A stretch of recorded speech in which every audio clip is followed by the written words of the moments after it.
ግብር ለአንድ ሀገር እድገት ወሳኝና መሰረታዊ ጉዳይ እንደሆነ የሚያጠያይቅ አይደለም። ዜጎችም የሀገር ፍቅርን ከሚያሳዩባቸውና ለሀገር እድገት የራሳቸውን ሚና የሚወጡበት አንዱ መንገድ እንደሆነም ነው የሚነገረው። በሀገራችን ኢትዮጵያ ያለው የግብር አከፋፈልና አጠቃላይ ስርዓት በርካታ ውስብስብ ችግሮች ያሉበትና በአግባቡ ተግባራዊ ከማድረግ አንጻር ሰፊ ክፍተት የሚስተዋልበት እንደሆነም በርካቶች በተለያዩ ጊዜያት ያነሳሉ። በዘርፉ የሚገኙ አካላት በተለይም በተቀጣሪ ሰራተኛ ላይ የተጣለው የግብር ምጣኔ ከፍተኛ እንደሆነና ማሻሻያ የሚያሻው እንደሆነም ሲያነሱ ይደመጣል። ከዚህ ጋር ተያይዞም በቅርቡ የፌዴራል የገቢ ግብር አዋጅ ማሻሻያ ተደርጎበት መጽደቁ ይታወሳል። ነገር ግን የተሻሻለው የገቢ ግብር አዋጅም ቢሆን በርካታ ጥያቄዎችን ያስነሳና ለበርካታ ጊዜያት ሲጠየቅ የነበረው የግብር ምጣኔ በሚፈለገው ልክ ያስተካከለ እንዳልሆነም በወቅቱ በተለያየ መልኩ ሲገለጽ ቆይቷል። ሆኖም ከሰራተኞች ደሞዝ ላይ የሚሰበሰበው ከፍተኛው 35 በመቶ ታክስ መቆረጥ የሚጀምርበት የደሞዝ እርከን ከ10,900 ብር ወደ 14,000 ብር ከፍ እንዲል የሚያደርግ አዋጅ ለሕዝብ ተወካዮች ምክር ቤት ቀርቦ መጽደቁ አይዘነጋም። ይህ ከፍተኛ ግብር መቆረጥ የሚጀምርበት የደሞዝ እርከን ከዚህ በላይ ከፍ እንዲል ለምን አልተደረገም የሚል ጥያቄ በተደጋጋሚ መነሳቱን ተከትሎ ያም እንዲሆን ያልተደረገው በተለይ በክልል መንግስታት ገቢ ላይ ከፍተኛ ጫናን ስለሚያሳድር እንደሆነ ተገልጿል። ይህ በእንዲህ እንዳለ ደግሞ ከሰሞኑን መንግስት በተመሳሳይ መልኩ ከኪራይ ለሚገኝ ገቢ ተመሳሳይ የግብር ምጣኔ መጣሉን የሚያመላክት መረጃ በገቢዎች ሚኒስቴር በኩል መውጣቱን ተከትሎ በበርካቶች ዘንድ ቅሬታን ፈጥሯል። ባለፈው ሳምንት የገቢዎች ሚኒስቴር ይፋ ባደረገው መረጃ መሰረት ከ168,000 ብር በላይ ዓመታዊ ገቢ ያለው የቤት አከራይ ከሚያገኘው ገቢ 35 በመቶ ግብር እንዲከፍል የሚያመላክት ነው። ታዲያ ይህ ተመሳሳይ የሆነ ምጣኔ በተለይም በተቀጣሪው ሰራተኛ ዘንድ ቅሬታን አስነስቷል። እኛም በዛሬው የልዩ ጥንቅር ፕሮግራማችን ይህንን ጉዳይ በስፋት ልንመለከተው ወደናል። በጉዳይ ላይ የተነሱ ቅሬታዎችም ይዘናል። ብሎም ከመቀጠር የሚገኝ ገቢና ከቤት ኪራይ ከሚገኝ ገቢ ላይ የተጣሉ ግብሮች እንዲሁም ምጣኔዎች ተመሳሳይነትን በዝርዝር እንመለከታለን። አብራችሁን በመቆየት እንድትከታተሉንም እየጋበዝን የዩቲዩብ ገጻችንን ላይክ፣ ሼር፣ ሰብስክራይብ በማድረግ ቤተሰብ ትሆኑ ዘንድ በድጋሚ እንጠይቃለን። መልካም ቆይታ።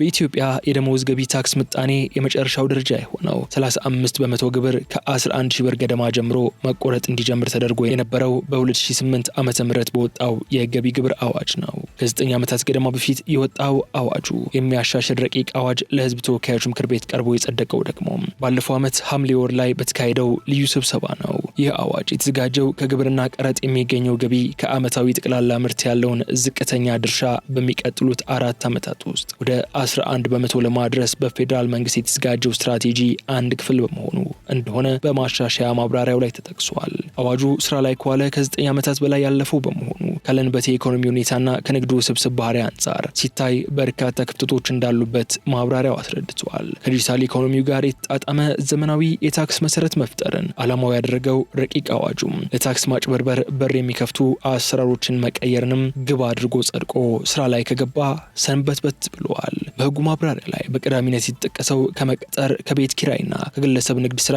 በሚገኙ ገቢዎች ላይ በሚጣለው ታክስ ላይ የተደረገው ማሻሻያ ሲሆን በነባሩ አዋጅ ላይ የማስከፈያ ምጣኔውና የገቢ ቅንፉ ወይንም ኢንካም ብራኬት አሁን ካለው የገንዘብ የመግዛት አቅም ጋር የሚሄዱ እንዳልሆኑ ማብራሪያው ያስረዳል። አሁን በስራ ላይ ባለው ህግ መሰረት በመቀጠር በሚገኝ ገቢ በተለያየ ደረጃ ከ15 እስከ 35 በመቶ ግብር ይጣልበታል። እስከ 2,000 ብር ያለው ገቢ ከግብር ነጻ ሲሆን ከ2,001 ብር እስከ 4,000 ብር ያለው ደግሞ የደሞዝ ገቢው 15 በመቶ ግብር ይቆረጥበታል። ግብር የሚቆረጥበት የደሞዝ እርከን 5 ደረጃዎች ያሉት ሲሆን የመጨረሻው የግብር ምጣኔ ደግሞ 35 በመቶ ነው።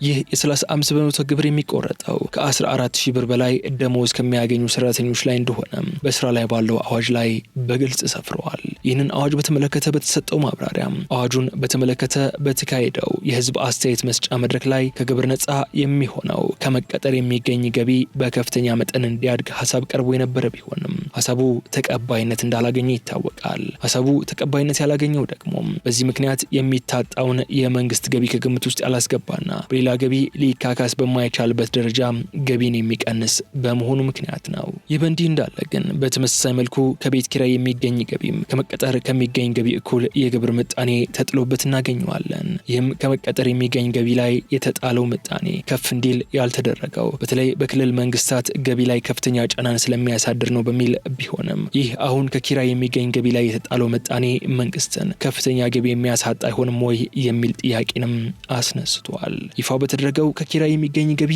የግብር ምጣኔ አንድ በአመት ከ168 ሺህ ብር በላይ ከኪራይ ገቢ የሚያገኝ የቤት አከራይ ገቢውን ለማግኘት ያወጣውን ወጪ ተቀንሶ 35 በመቶ ግብር እንዲከፍል እንደሚደረግ ተደንግጓል። ይህ በምሳሌ እንመልከተው።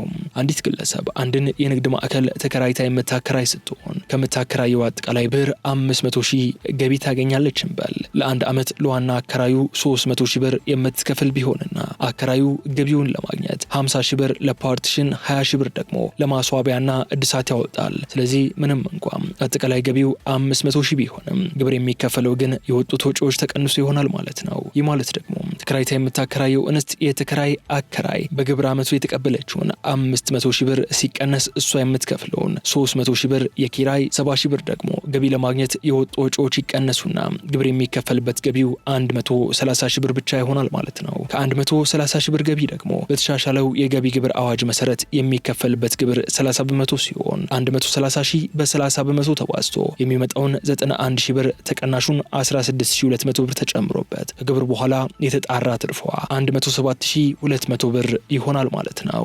ይህንን ሂሳብ በአንድ ተቀጣሪ ሰራተኛ ብናሰላው ደግሞ አንድ በአመት 500 ሺህ ብር ገቢ የሚያገኝ ሰራተኛ በአዲሱ የገቢ ግብር አዋጅ መሰረት 35 በመቶ የገቢ ግብር እንዲከፍል ይጠበቅበታል። ይህ ማለት ደግሞ ተቀናሽ የሚደረገው 24600 ተቀንሶ በአመት 150 ሺህ ብር ገደማ እንዲከፍል ይገደዳል ማለት ነው። ይህ ደግሞ ቀደም ሲል ከገለጽነው ቤት ተከራይታ ከምታከራይ ግለሰብ የግብር ምጣኔ ጋር ከተነጻጸረ ከፍተኛ የሆነ ልዩነት ያለው ሆኖ የምናገኘው ሲሆን በዚህ ሳቢያም በርካታ ተቀጣሪ ሰራተኞች ቤትን በመከራየት ገቢን ከሚያገኙ ሰዎች በሀሳብ ሰጪዎቻችን አገላለጽ ሀብታሞች እኩል የግብር ምጣኔ የተጣለበት መንገድ ልክ አይደለም ሲሉ ይደመጣሉ።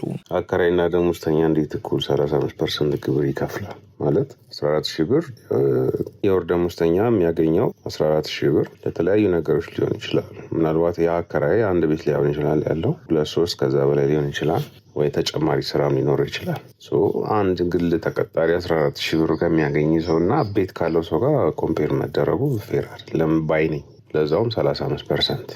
አንድ አከራይና የወር ገቢ ያለው ተመሳሳይ ሁሌ አንድ አይነት ደሞዝ የሚያገኝ አንድ ግለሰብ እንዴት ከአከራይ ጋር ተመሳሳይ ግብር ሊከፍል ይችላል? አሁን ለምሳሌ አንድ ደሞዝተኛ ገቢው ይታወቃል። ከዛ ገቢ ላይ የቤት ኪራይ ያለበት፣ የራሱ ወጪዎች አሉበት፣ ቤተሰብ ያስተዳድርበታል።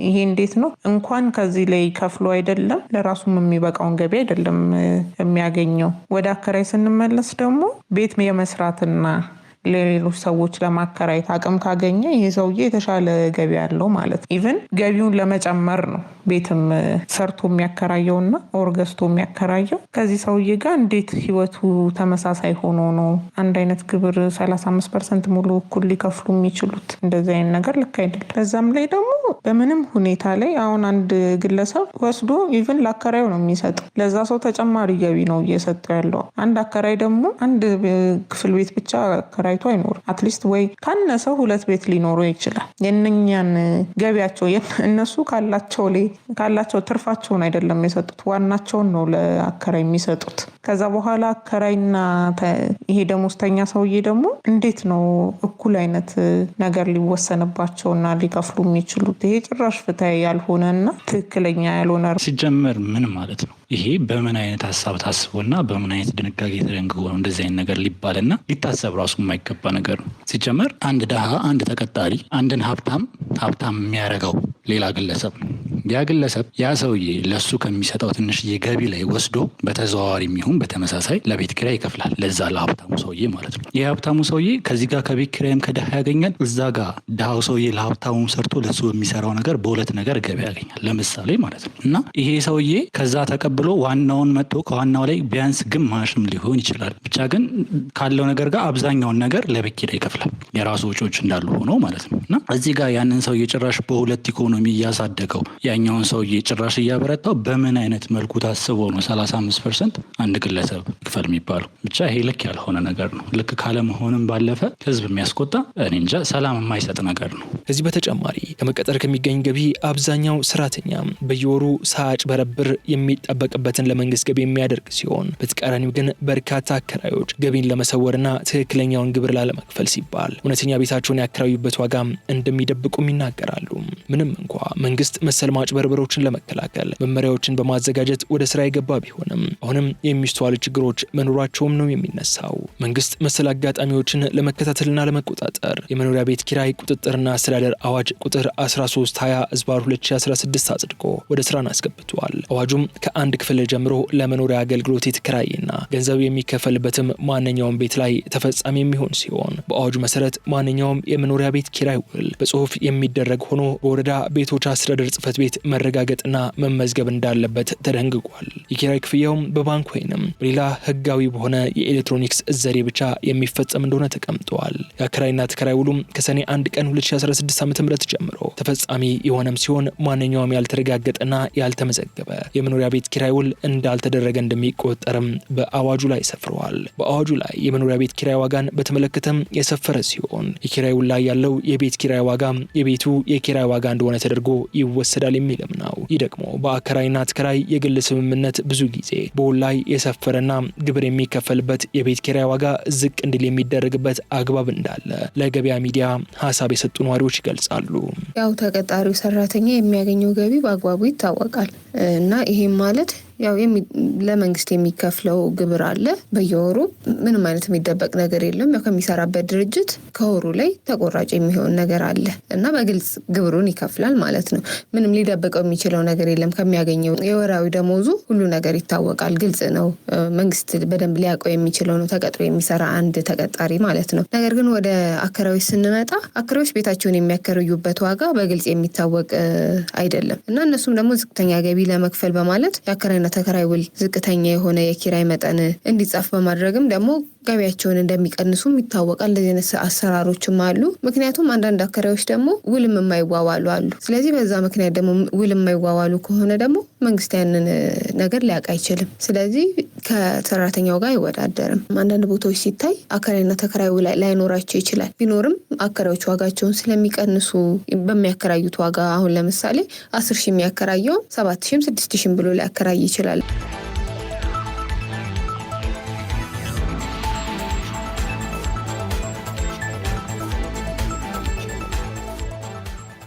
የተከበራችሁ ተከታታዮቻችን ከሰራተኞች ደሞዝ ላይ የሚሰበሰበው ከፍተኛው 35% ግብር እንዲሁም መንግስት በተመሳሳይ መልኩ ከኪራይ ለሚገኝ ገቢ ተመሳሳይ የግብር ምጣኔ መጣሉ በበርካቶች ዘንድ ቅሬታን መፍጠሩና ባለፈው ሳምንት የገቢዎች ሚኒስቴር ይፋ ባደረገው መረጃ መሰረት ከ168 ሺህ ብር በላይ ዓመታዊ ገቢ ያለው የቤት አከራይ ከሚያገኘው ገቢ 35% ግብር እንዲከፍል ማለቱን ያስነሳው ቅሬታ በተመለከተ ያዘጋጀንላችሁ የልዩ ጥንቅር ፕሮግራማችን እስካሁን ተከታተሉት የቆያችሁትን ይመስል ነበር። በቀጣይ በሌላ ፕሮግራም እስክንገናኝ ድረስ የዩቲዩብ ገጻችንን ላይክ፣ ሼር፣ ሰብስክራይብ እያደረጋችሁ ቤተሰብ እንድትሆኑ በድጋሚ እየጠየቅን እዚህ ጋር እንሰናበታለን።